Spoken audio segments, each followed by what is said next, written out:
Hello and a warm welcome to another edition of Econoday Unplugged. It's Wednesday, the 30th November 2022. Terry Sheehan is on the US East Coast and I'm Jeremy Hawkins in London. As forecasts for global economic growth continue to be revised down, more and more investors are looking for signs that central banks are about to become less aggressive in their interest rate hikes. However, even smaller rate rises require the monetary authorities to feel confident that inflationary pressures are subsiding and that excess demand, the demand supply gap, is narrowing. And that typically means a cooling in consumer spending and a less tight labour market. So, with Black Friday, a key litmus test of household demand just behind us, a new US employment report due on Friday, and a number of key inflation releases also scheduled this week, where do we stand on the demand supply imbalance? As usual, we'll kick off with Terry. So, Terry, we've seen reports suggesting that Black Friday, your side of the pond, went well with record sales, but is it just a reflection of higher prices boosting cash sales and perhaps masking weak volumes? I think it probably is a little of both. It's clear that prices were up, but consumers were out shopping. I happened to go out on Friday and the stores were really busy. And it's also, though, a lot of online shopping right now. So we're still waiting to see how Cyber Monday went here, but that also looked like a pretty busy day for the spending season. So, do you got any idea how sort of this year compares with last year? In terms of some of the indexes of retail activity, we definitely saw a slowing of any upward momentum in November, but it looks like it picked up at the end of the month, and the early December are projected to be pretty good. Okay, and how's that sort of fit in with current levels of consumer confidence? Well, consumer confidence is very low right now. I attribute at least part of that to the political situation here. Some people were deeply disappointed at the results of the midterm elections, but consumers are also worried about continued inflation. We've seen some rises in the measures of inflation expectations. Some of that may be because we had another bump up in gasoline prices in November, but that is unwinding now. But consumers are just not facing a happy outlook. They're still worried about a recession. They're still seeing most non-discretionary spending prices go up, especially for foods. They're worried about things like their housing costs. So consumers are not very happy right now. On the other hand, we're still seeing gains in wages. The labor market still looks pretty good, so some of that will offset the gloom, and consumers will go into the holiday season looking for a little cheer. Okay, I guess in terms of looking at how sustainable this might be, do you have any idea how important, let's say, debt financing was in terms of getting hold of these purchases on Black Friday? Are consumers borrowing to spend, or are they actually using savings and current earnings? I think it's more they're spending what they have on hand, which is if they have discretionary spending from their earnings, they're using that. Some of it might be savings. I think people are using credit cards cautiously because they're looking at higher rates going forward. Okay, fair enough. Okay, so that's kind of the demand side of things. What about supply side? And in particular, looking forward to Friday with the employment report.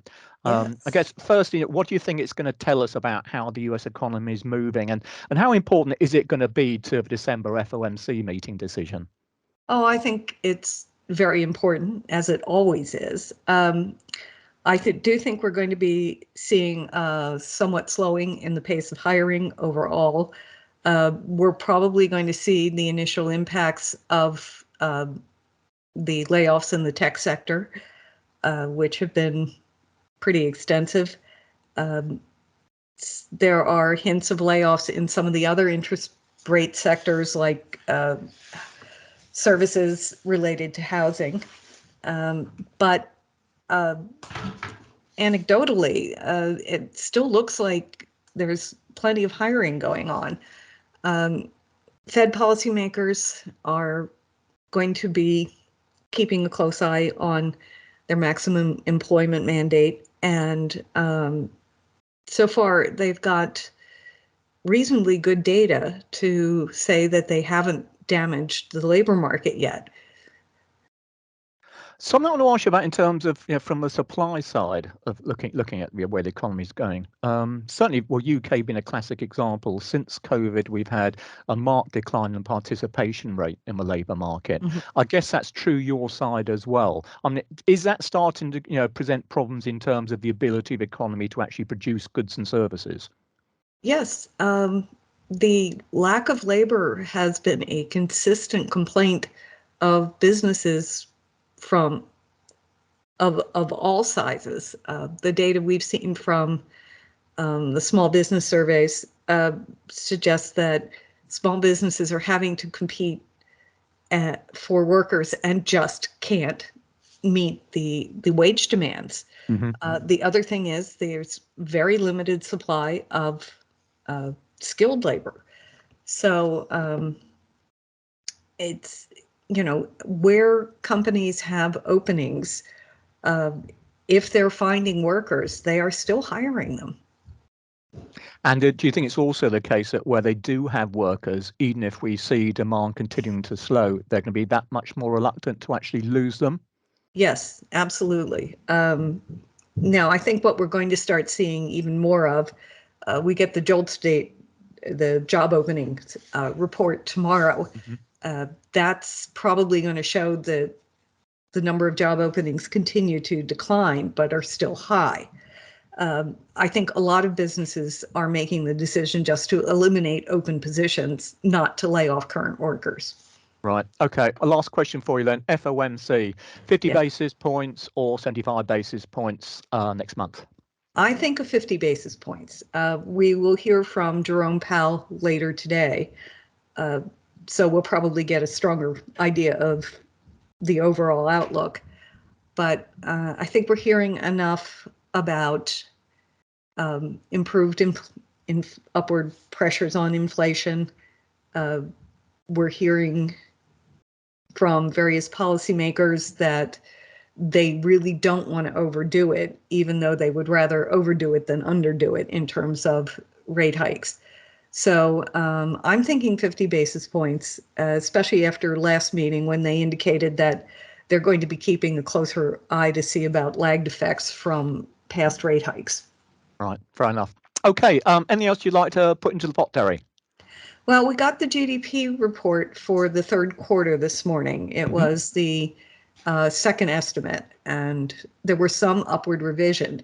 So for at least the third quarter GDP at up 2.9%, that ran pretty well. And right now, early forecasts for the fourth quarter are actually showing something similar.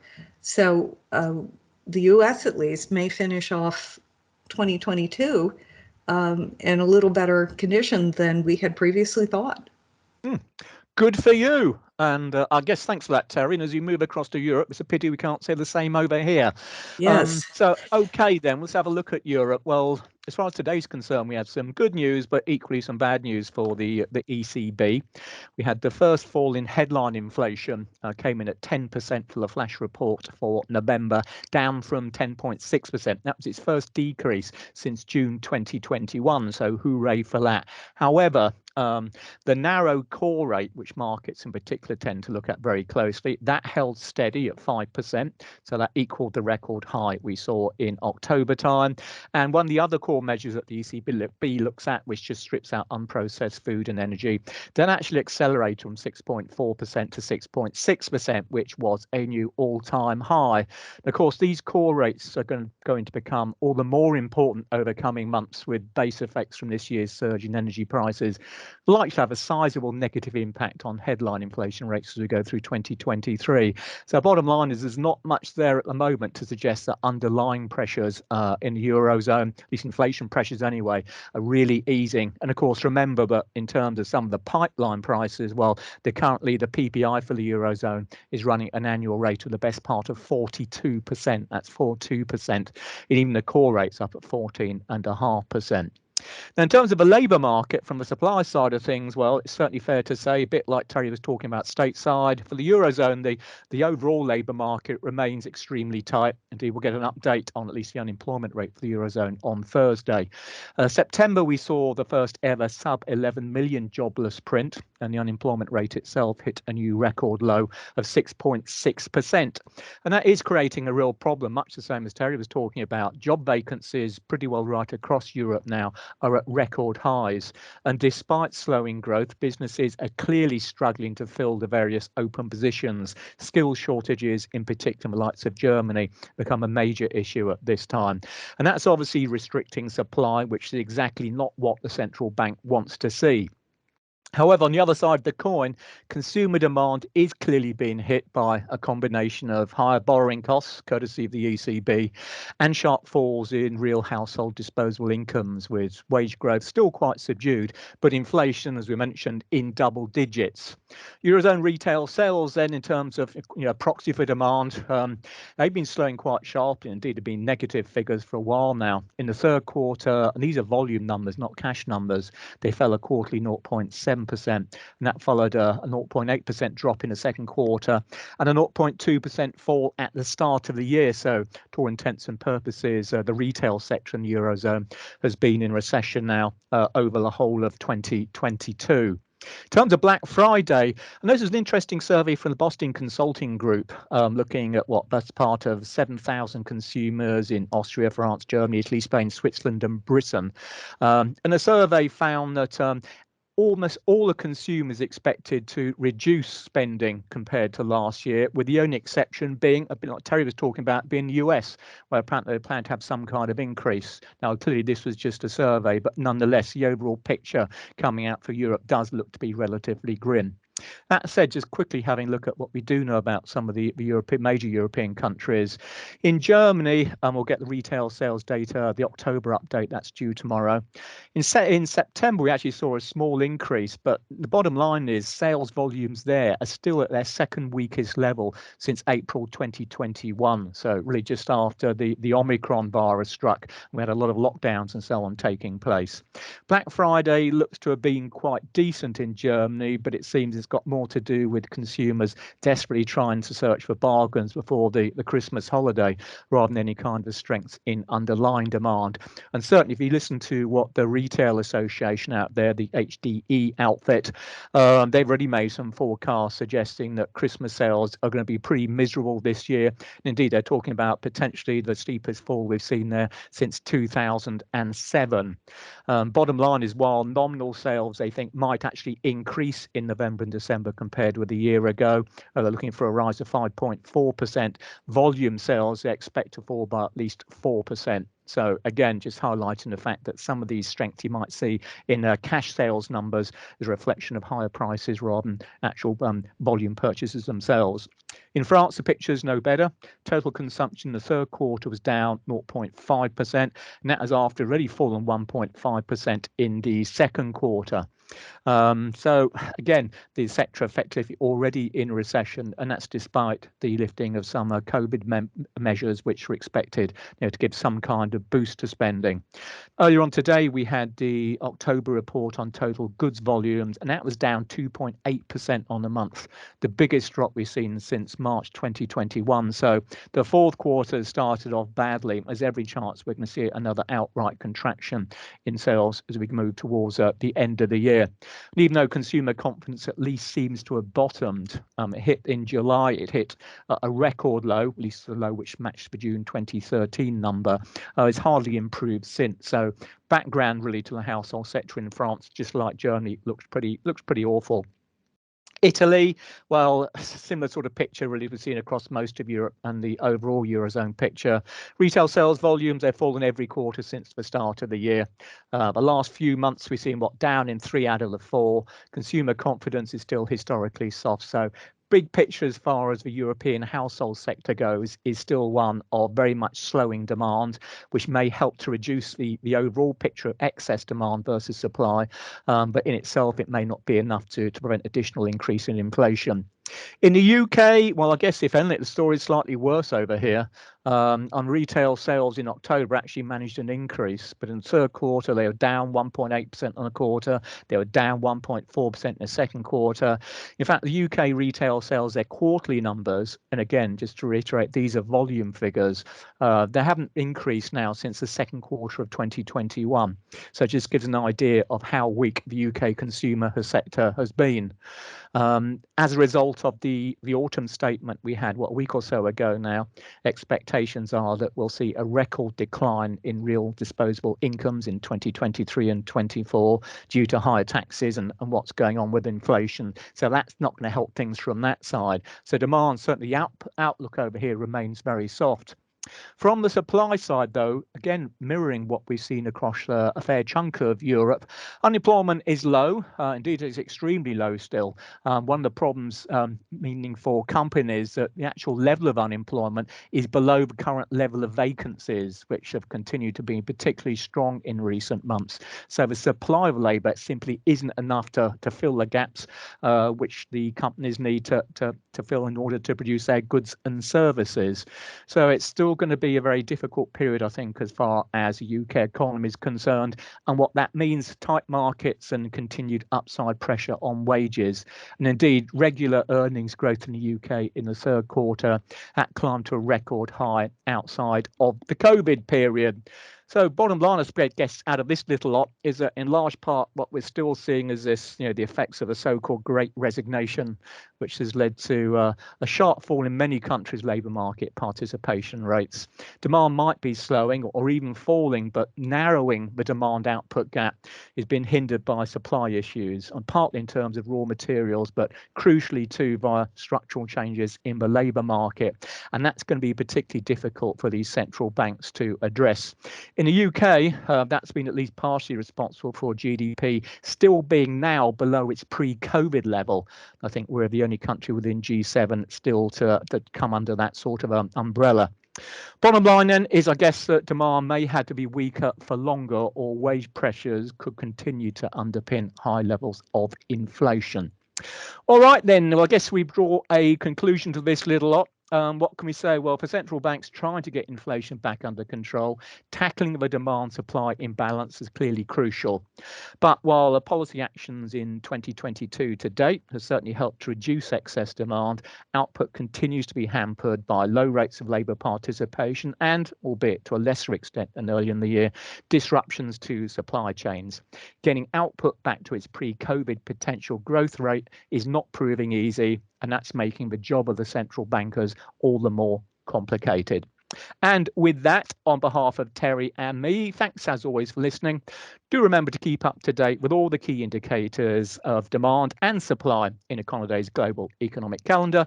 We hope to see you next time when we'll be doing our monthly global roundup. So bye for now.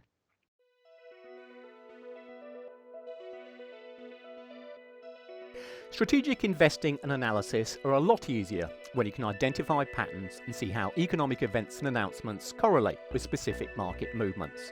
The Econoday Investors Journal provides a convenient and easy way to follow important economic events every day, every month throughout the year. View the most important market-moving events for the upcoming year in a glance. The Econoday Investors Journal is your essential desktop resource for economic events and indicators, FOMC meetings and announcements, US banking holidays, equity settlement dates, and more. The Econoday Investors Journal is much more than a financial calendar. It's an indispensable tool to help you anticipate active days in the market. Learn the intricacies and interactions of the market, record daily market activity, and explore helpful insights from experienced market analysts. Take advantage of our informative resource centre, which includes a comprehensive glossary of need-to-know terms, clear, concise information on policy and historical trends, useful graphs, and a guide to the influencing factors and people to watch at the Federal Reserve. Order your Econoday Investors Journal now at shop.econoday.com.